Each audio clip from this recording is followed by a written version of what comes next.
Remember when owning the right car wasn't just about getting from point A to point B. It was about announcing to your neighborhood, your colleagues, and anyone who happened to glance at your driveway that you'd finally made it. The 1970s gave us a specific breed of automobile that served as a rolling declaration of success, and if you were lucky enough to slide behind the wheel of one, you felt like you'd conquered something real. These weren't just machines with engines and chrome. They were symbols, trophies, proof that your hard work had paid off in a way everyone could see. The decade bridged two worlds, the muscle car excess of the 60s and the fuel-conscious reality that followed the oil embargo. But right in that space existed cars that made you feel successful, not because they were the fastest or the most efficient, but because they communicated status, taste, and achievement in a language everyone understood. Let's revisit those vehicles that made you straighten your tie, walk a little taller, and feel like you'd earned your place at the table.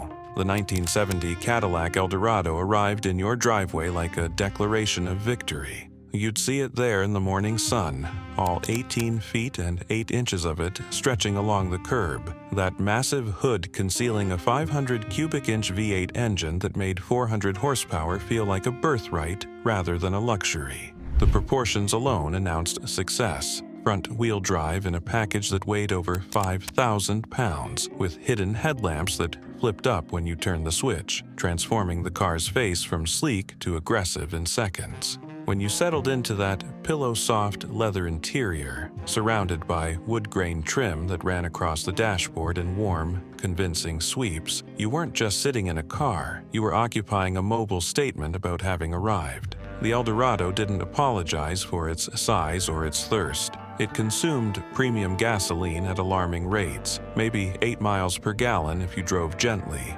which you never did. Today, a vehicle this large would be considered wasteful, impractical, almost embarrassing in its excess. But back then, that excess was precisely the point. Can you remember that feeling of seeing one pull up, knowing the person inside had made it? The Mercedes-Benz 280C represented something different. Not American bombast, but European sophistication. You'd worked hard enough to afford German engineering, and everyone knew Mercedes didn't compromise. 2.8-liter inline-six engine delivered smooth, refined power through a 4-speed automatic transmission that shifted with the precision of a Swiss watch mechanism. Chrome bumpers gleamed like jewelry against the paint, and that 3-pointed star on the hood caught sunlight like a badge of international achievement.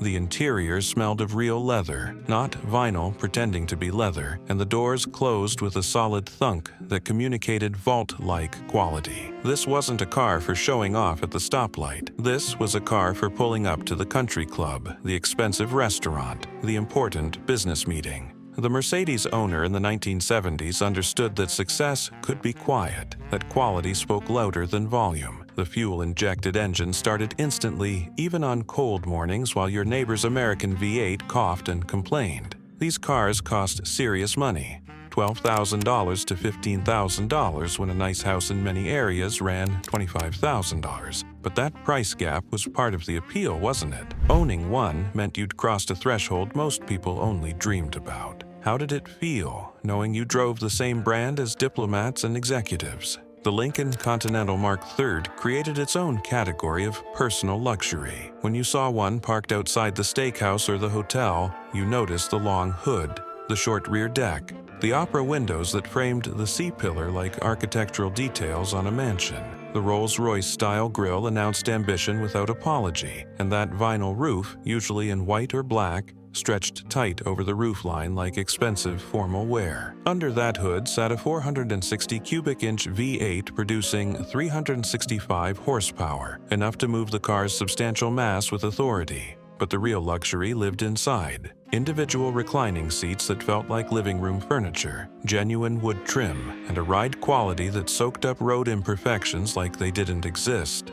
Lincoln marketed this car specifically to successful individuals who wanted something distinctive, not just another Cadillac. The Mark III cost about $8,000 when it launched, positioning it as an aspirational purchase for doctors, lawyers, successful business owners, people who'd built something and wanted the world to know. You didn't choose the Mark III for practicality. You chose it because pulling up in one announced that you valued the finer things, that you'd developed taste along with your bank account. Every detail, from the hidden headlamps to the Continental Kit spare tire bulge on the trunk, was designed to communicate prestige. Today, we might call it ostentatious, but in 1970, it was simply success made visible. Did you ever sit in one and run your hands over that rich interior, imagining the life that came with ownership? The Chevrolet Corvette Stingray offered a different kind of success story. The sports car dream made American and almost affordable. When you drove one, you weren't announcing old money or corporate achievement.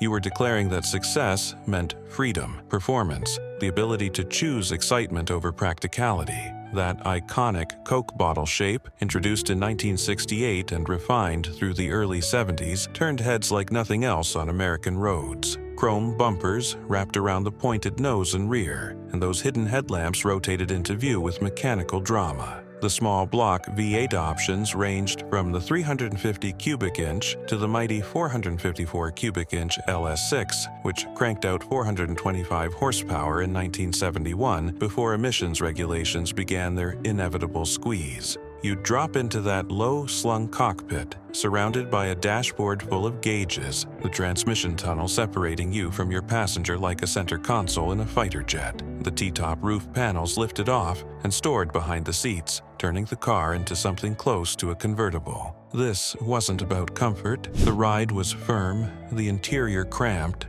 the rear visibility nearly non-existent. But when you pressed the accelerator and felt that V8 push you back into the seat, when you heard the exhaust note bouncing off buildings as you drove through town, you felt successful in the most visceral way possible.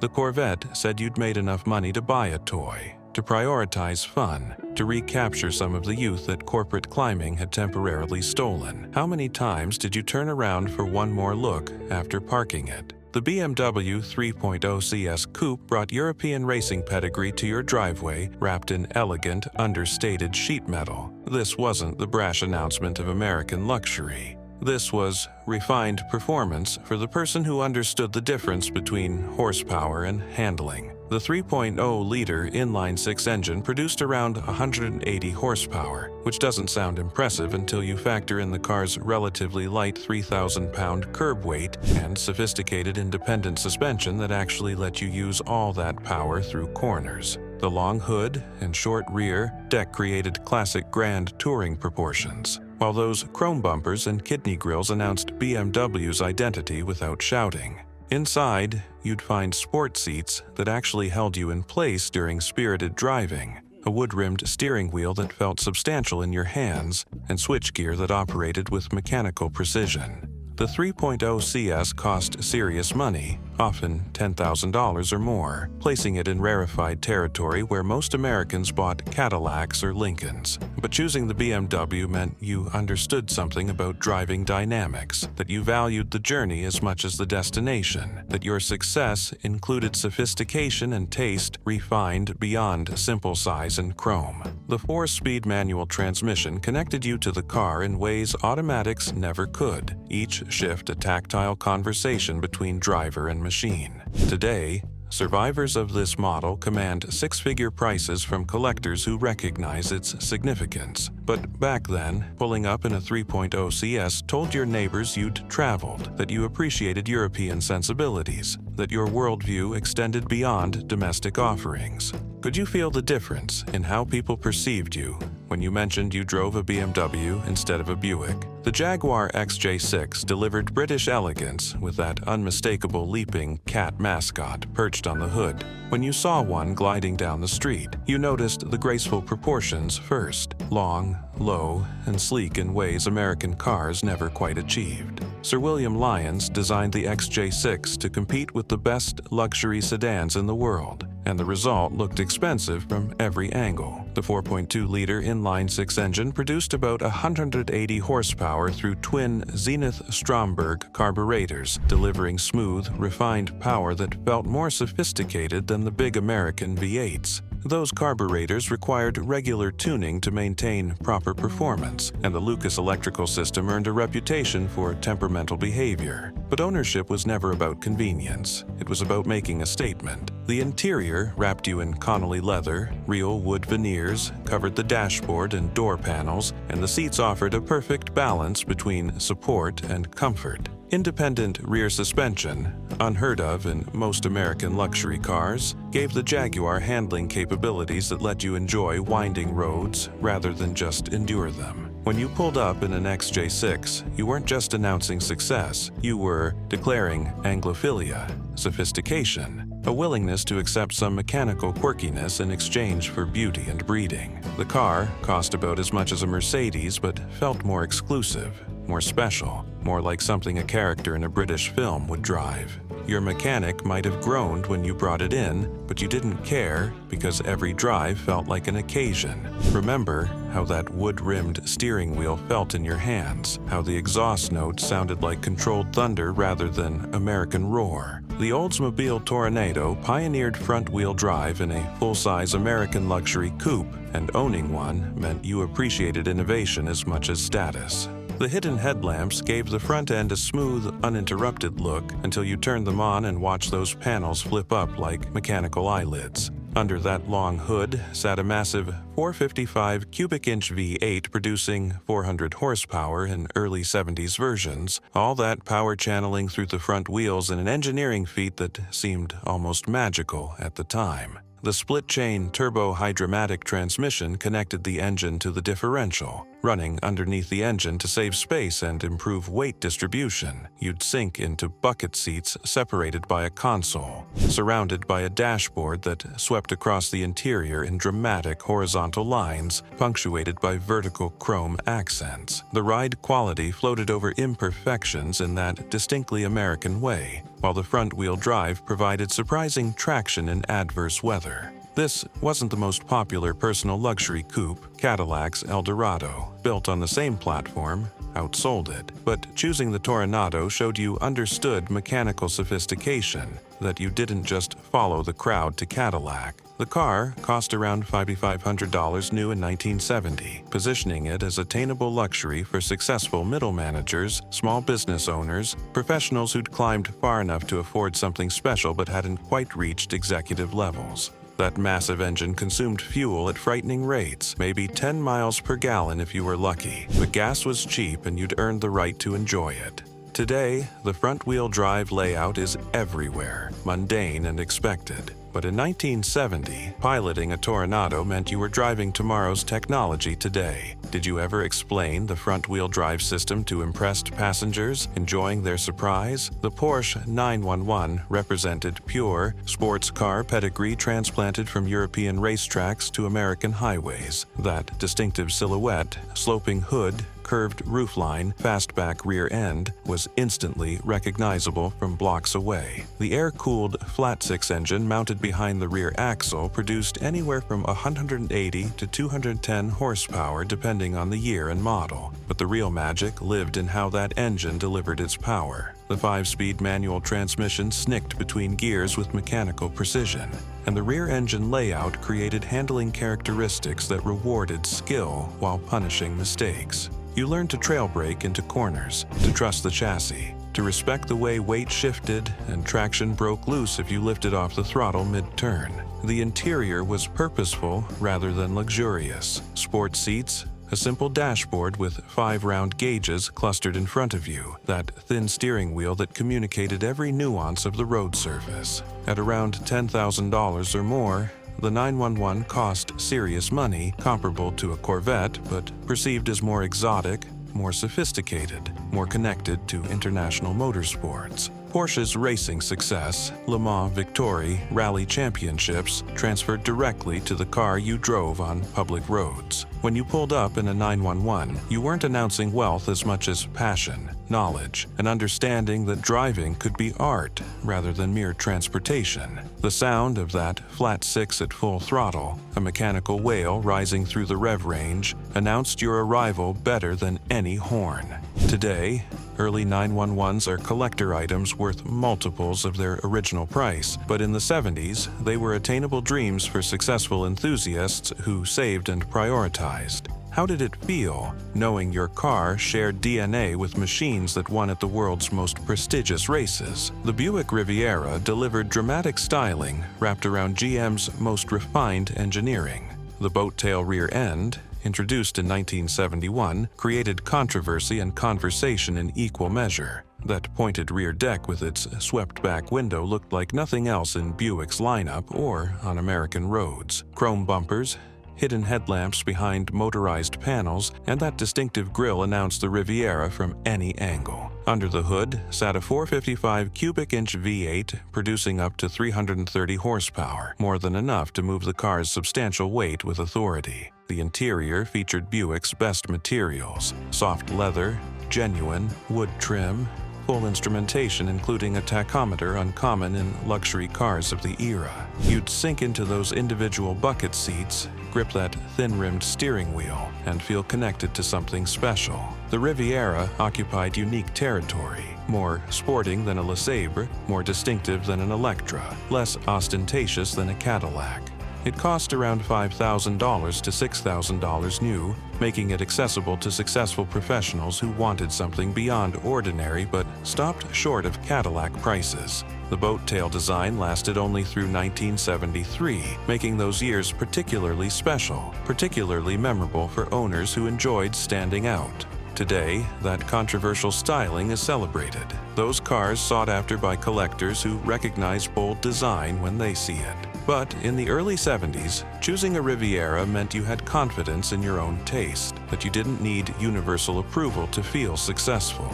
The way people's heads turned when you drove past, trying to figure out exactly what they were looking at, that was part of the appeal, wasn't it? The Audi 100 LS brought German engineering to the American market in a package that communicated understated success. While Mercedes-Benz shouted prestige and BMW announced performance, the Audi whispered sophistication to those who knew enough to listen. That clean, unadorned body featured minimal chrome, simple lines, and proportions that looked modern rather than traditionally luxurious. The 1.9-liter four-cylinder engine produced only about 115 horsepower, but the front-wheel drive layout and fuel injection gave the car responsive performance that felt more substantial than the numbers suggested. Inside, you'd find supportive seats covered in durable cloth or optional leather, a dashboard designed with Germanic logic, and controls that operated with precision uncommon in American cars. The 4-speed manual transmission connected you to the driving experience, though a 3-speed automatic was available for those who prioritized convenience. At around $4,500 to $5,000, the Audi cost more than a comparable American sedan but less than a Mercedes, positioning it perfectly for professionals who'd achieved success but didn't need to announce it loudly. Choosing an Audi in the 70s meant you were ahead of the curve. Most Americans had never heard of the brand, which made ownership feel exclusive. Insider knowledge that separated you from the Cadillac crowd. The build quality was exceptional, the engineering sophisticated, and the driving experience refined in ways that rewarded attention. You didn't buy an Audi to impress valets or neighbors. You bought it because you understood that quality didn't require badges everyone recognized. The front-wheel drive provided excellent traction in snow and rain, making it practical for northern climates where rear-wheel drive luxury cars struggled. Today, Audi is everywhere, but in the 70s, driving one meant you'd discovered something special before it became obvious. Did you enjoy explaining what you drove, educating people who'd never heard of Ingolstadt or understood why you'd chosen German engineering in such an understated package? The Mercedes-Benz 450-cell stretched luxury into long wheelbase territory, adding 4 extra inches between the wheels to create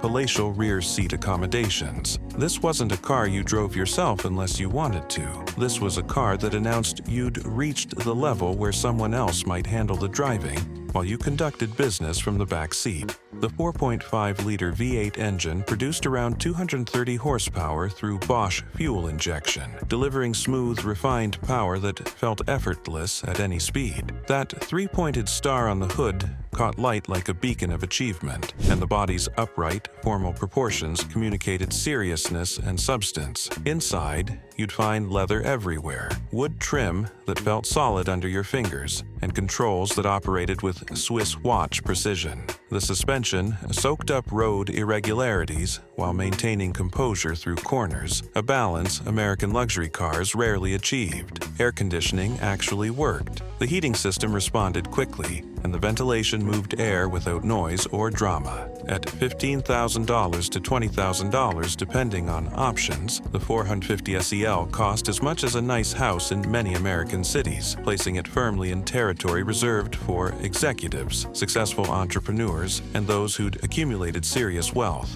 But that price bought you into a club. Mercedes ownership in the 70s meant something beyond transportation. It meant you'd succeeded internationally, that you understood quality, that you weren't impressed by size alone. The doors closed with that famous Mercedes thunk, a sound that communicated vault-like solidity and precision manufacturing. German engineering wasn't just a marketing phrase. You felt it in every control, heard it in every mechanical operation, experienced it in the way the car remained composed at speeds that would rattle most American luxury cars. When you arrived somewhere in a 450 SEL, people knew you before you stepped out. Can you recall that sense of arrival, of knowing the car itself communicated your achievements? The Chevrolet Monte Carlo brought personal luxury to Chevrolet's lineup at prices that made success feel attainable. That long hood stretched forward forever, creating proportions that mimicked expensive European grand touring cars, but delivered them at Chevrolet prices. The vinyl roof, usually in black or white, covered the rear quarters in material that looked formal and expensive. Chrome bumpers, hidden headlamps on certain models, and that distinctive grille announced the Monte Carlo's upscale aspirations.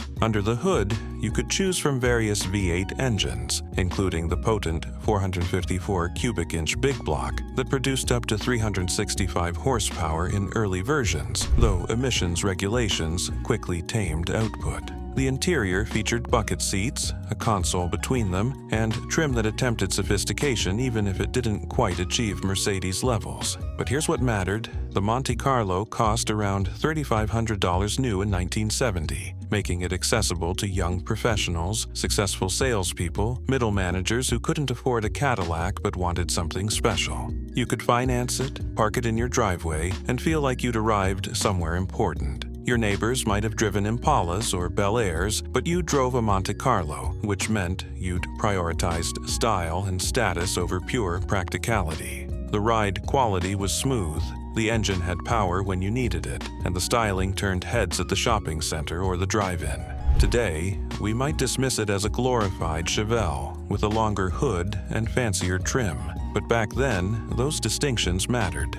The Monte Carlo proved that success had entry points, that you didn't need executive-level income to drive something that made you feel accomplished. Remember cruising on weekend evenings, one elbow out the window, knowing people were watching? The Rolls-Royce Silver Shadow represented the absolute pinnacle of automotive achievement in most people's minds. When one glided past, traffic slowed as people stared at that distinctive grille, that Spirit of Ecstasy hood ornament, those formal proportions that looked like transportation for royalty. The 6.75-liter V8 engine produced power that Rolls-Royce famously described as adequate. They never published horsepower figures, considering such specifications vulgar, but adequate meant smooth, silent power that moved the car's substantial weight without drama or noise. The hydraulic self-leveling suspension maintained a consistent ride height regardless of load, and the braking system used innovative technology that made stopping feel effortless. Inside, you'd find leather sourced from carefully selected hides, wood veneers chosen for perfect grain match, and lamb's wool carpeting that felt like clouds under your shoes. The rear seats offered limousine-like space and comfort, with fold-down picnic tables, reading lights, and enough room to conduct business or simply relax in unprecedented luxury. At $25,000 to $30,000 in the early 70s, the price of a nice house, the Silver Shadow wasn't transportation. It was a declaration that you'd reached the absolute summit of success, that money was no longer a limiting factor in your decisions. Driving one yourself felt different than being driven. You experienced the way other drivers cleared paths, how valets appeared from nowhere to open your door, how restaurant hosts suddenly remembered your name. The car created reality around itself. Maintenance costs were staggering. fuel economy was measured in single digits, and mechanical complexity meant repairs required specialists who charged accordingly. But none of that mattered because owning a Rolls-Royce meant you'd transcended concerns about cost. You'd arrived at a place most people only imagined. Did you ever stand near one at a country club or hotel, wondering what it would feel like to own that ultimate symbol? The Pontiac Grand Prix carved out personal luxury territory within GM's performance division. The split grille and hidden headlamps gave the front end an aggressive, distinctive look that set it apart from corporate siblings. That long hood announced power and prestige, while the formal roofline with its opera windows communicated luxury aspirations. Under the hood, Pontiac's engineers installed various V8 engines, including the 455 cubic inch option that produced up to 370 horsepower, making the Grand Prix one of the more powerful personal luxury coupes available. The interior featured bucket seats or a split bench, full instrumentation including a tachometer, and trim that aimed for upscale without quite reaching Cadillac levels. But the Grand Prix succeeded because it offered performance and luxury in a package that cost around $4,500, making it attainable for young professionals, successful tradespeople, or middle managers who wanted something special. You weren't buying the most expensive car or the fastest car. You were buying the right combination of style, performance, and accessibility. Pontiac marketed the Grand Prix to younger buyers who'd achieved initial success, who wanted a car that reflected their upward trajectory without completely depleting their bank accounts. The ride quality balanced comfort with some sporting character. The steering provided feedback that luxury cars typically filtered out, and the acceleration felt genuinely quick when you pressed the accelerator. Your father might have driven a Bonneville, conservative and safe, but you drove a Grand Prix, which showed you'd developed your own taste and priorities. The styling drew attention without being flashy, the performance satisfied without being juvenile, and the price felt justified rather than extravagant. Can you remember that pride of ownership, knowing you'd chosen something that reflected both ambition and achievement? The Chrysler Imperial represented Chrysler's attempt to compete with Cadillac at the top of the American luxury market. The formal roofline, hidden headlamps, and that distinctive waterfall grille announced the Imperial's upscale intentions from any angle. Chrome bumpers wrapped around front and rear, and the vinyl roof, often in contrasting colors, added visual formality. Under the hood sat Chrysler's 440 cubic inch V8 producing around 350 horsepower, delivering smooth, authoritative power through a 3-speed automatic transmission. The interior featured crushed velour or leather seating, extensive wood grain trim, and full instrumentation. Chrysler engineered the Imperial on a unique platform, not sharing architecture with lesser Chrysler models, which added to its exclusivity and manufacturing costs. The suspension utilized torsion bars up front and leaf springs in the rear, creating a ride quality that floated over imperfections in classic American fashion. At around $6,500 to $7,000, the Imperial cost less than a Cadillac, which was both its advantage and its challenge. It offered comparable luxury at a lower price, but that lower price made it seem less prestigious. Choosing an Imperial meant you valued substance over badge prestige, that you'd done your research and recognized quality when you saw it. The problem was that most people hadn't done that research, so you spent time explaining why you'd chosen an Imperial over the more obvious Cadillac. But ownership brought rewards. The build quality was excellent, the engineering sophisticated, and the styling distinctive enough that you didn't blend into the Cadillac crowd. Today, Imperials are somewhat forgotten, overshadowed by Cadillac's cultural dominance, but owners remember them fondly as underappreciated gems. How did it feel? Driving something you had to explain, knowing that understanding required knowledge most people didn't possess. The Datsun 240Z brought Japanese sports car performance to America at prices that made driving excitement accessible to people who'd achieved modest success. That long hood and fastback roofline created proportions that echoed European exotics, while the inline-six engine produced 150 horsepower through twin carburetors, enough to deliver genuine performance when most Japanese cars were dismissed as economy transportation.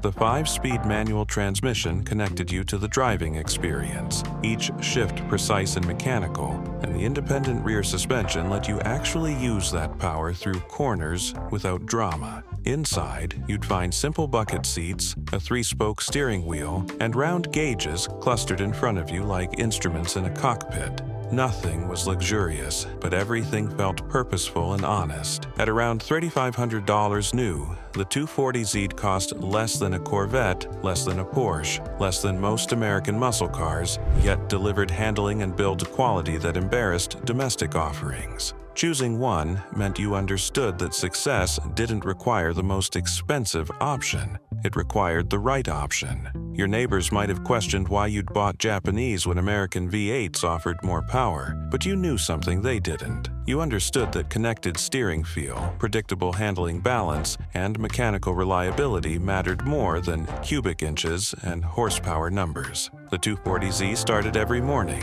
ran smoothly all day, and asked for nothing but gas and oil changes. No carburetor tuning, no electrical gremlins, no mysterious rattles, just honest, dependable performance. When magazines compared it favorably to Porsches and Jaguars, you felt vindicated. You'd been smart enough to see past badges and tradition to recognize genuine value. That inline-six made a satisfying mechanical sound. At high revs, not the American V8 Thunder, but something more refined, more purposeful. Can you recall that satisfaction of knowing you'd bought smarter than your neighbors? That you'd achieved success through intelligence rather than just spending? The Cadillac Coupe de Ville dominated American luxury car sales throughout the 70s, and owning one meant you'd achieved the American dream in its most recognized form. That wreath and crest badge on the grille announced Cadillac heritage dating back decades, and everyone knew what it meant. You'd made it. The proportions were commanding.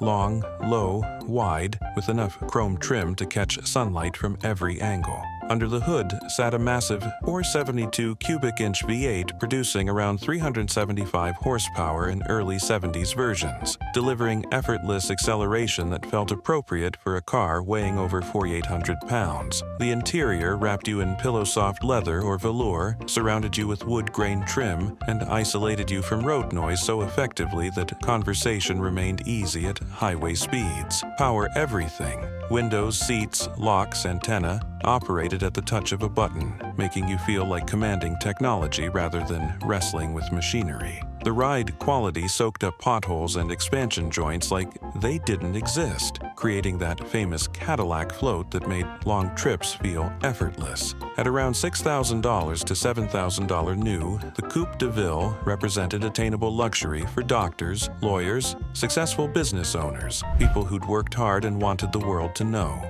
You didn't buy a Cadillac to blend in. You bought it to stand out, to park it where neighbors could see, to hand the keys to the valet with confidence. The fuel economy was terrible, maybe 9 or 10 miles per gallon, but that didn't matter because Cadillac owners didn't concern themselves with economy. They concerned themselves with arrival, with presence, with the undeniable communication of success. Today, we might mock the excess, the size, the consumption, but in the 70s, that excess was the point. Bigger meant better, more meant success, and Cadillac delivered both in quantities no competitor could match. Remember how people's eyes followed one down the street, how parking next to ordinary cars made them look small and insignificant. The Alfa Romeo Spider brought Italian romance to your garage in a compact, beautiful package. That low-slung convertible body, designed by Pininfarina, created curves and proportions that looked artistic rather than merely functional. The twin-cam inline-4 engine produced around 130 horsepower, which doesn't sound impressive until you factor in the car's lightweight and responsive nature. This wasn't about straight-line speed. This was about connection, Engagement. The joy of driving with the top down and the engine singing through its rev range. The 5-speed manual transmission snicked between gears with Italian mechanical character, sometimes notchy, sometimes smooth, always engaging. Inside, you'd find simple bucket seats, a thin steering wheel that communicated road feel directly to your hands, and gauges marked in both miles and kilometers. The convertible top folded down manually, requiring some effort and patience, but that effort felt like participating in a ritual rather than fighting with machinery. At around $5,000 to $6,000, the Spider cost real money, but it delivered something American convertibles couldn't: genuine sporting character combined with Italian style. Choosing one meant you'd developed taste beyond domestic offerings, that you appreciated design and driving dynamics over power and size. Your neighbors might have driven bigger, faster, more powerful cars, but yours was prettier, more engaging, more special. The Spider required attention.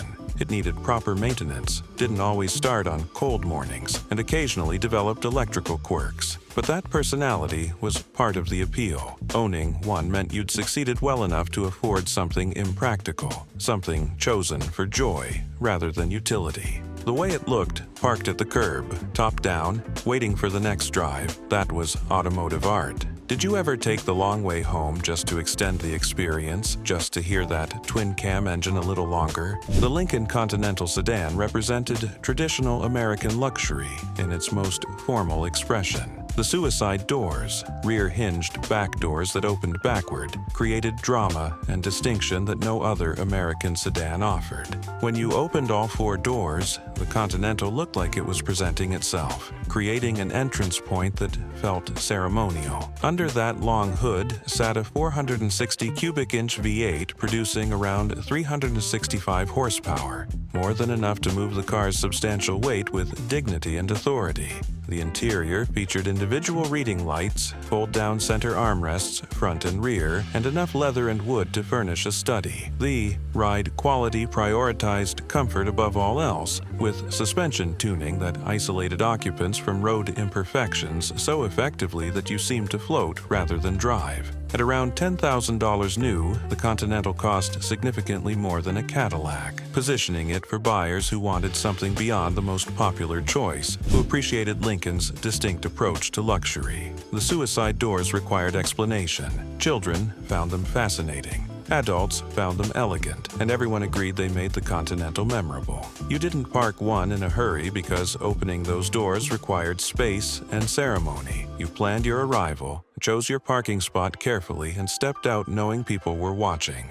The Continental communicated old money, establishment success, conservative taste that didn't require flash or excess. Today, those suicide doors make 60s and early 70s Continentals highly collectible. But back then, they were simply the most distinctive feature in American luxury. Can you picture yourself arriving at an important event, those doors opening wide to present you to the world? The Triumph TR6 delivered British sports car excitement in a straightforward, muscular package. That inline-6 engine produced around 150 horsepower through dual carburetors, giving the lightweight roadster genuine performance when most British sports cars relied on smaller 4 cylinders. The body featured aggressive styling with a blunt nose, squared-off rear deck, and minimal brightwork. This was purposeful rather than pretty. You'd drop into the cockpit, surrounded by black vinyl and simple instrumentation, grip that wood-rimmed steering wheel, and feel immediately connected to the machine.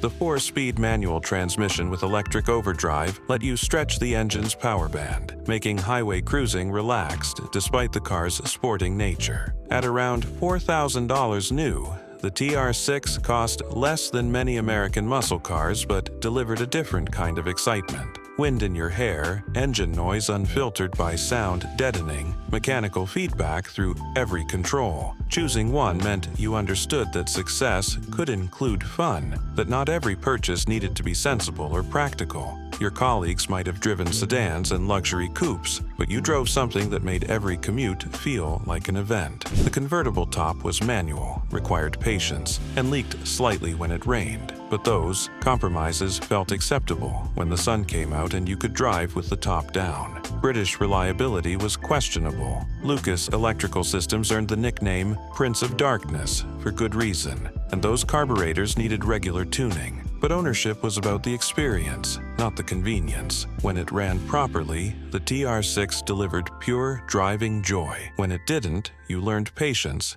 and developed relationships with specialized mechanics. Either way, you'd succeeded well enough to afford something chosen entirely for pleasure. Remember that feeling of downshifting into a corner, heel and toeing the pedals, feeling the rear end rotate slightly as you applied power on exit? These cars represented more than transportation. They were proof, validation, visible confirmation that your work had meaning and reward.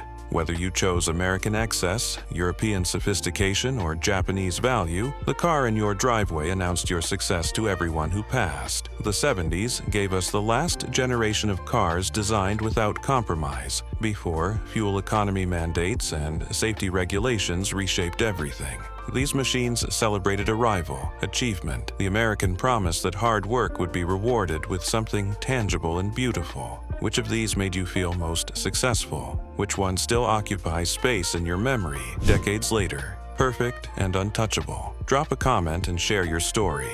We want to hear about the car that made you feel like you'd finally arrived. And if this journey back to the 70s resonated with you, hit that like button and subscribe, because we're just getting started exploring the decades that shaped who we became. Thanks for watching. If you had a good time, keep the adventure alive by clicking on one of the suggested videos on your screen right now for more amazing content.